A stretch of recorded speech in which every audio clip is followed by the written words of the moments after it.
انت واجهة نادي الزمالك، انت ده التاريخ بيقوله، التاريخ بيقول الكلام ده، التاريخ بيقول ان نائب رئيس مجلس اداره الزمالك طلع بيستغيث ان الاهلي يساعده وهو لسه واخد منه زيزو. احنا هنهزر؟ استغثت من ايه؟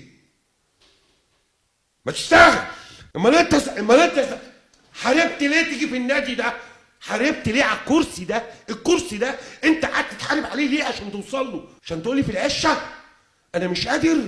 لا والنبي نهدى كده ونشرب. الموضوع ده مستفز وشايف فيه تدعيم للفكره. التدعيم للفكره ايه؟ المصروف بقى كبير واحنا مش قد الفجوه واحنا هنعمل ايه؟ لو النبي انت بتسرسب، انت بتمرهبني في ايه؟ انت موديني لفين؟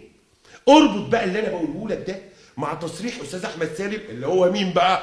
المتحدث الرسمي لنادي الزمالك، صح ولا لا؟ صح. لا والله احنا فرقتنا كامله مش محتاجه غير جناحين. كل غلطه جوه نادي الزمالك مؤثره عليك دلوقتي، كل حاجه انت قلتها بيعيدوها لك تاني، يبقى لازم تفكر مليون مره قبل ما تتكلم وقبل ما تصرح وقبل ما تاخد موقف، لانك بتمثل نادي الزمالك مش بتمثل نفسك.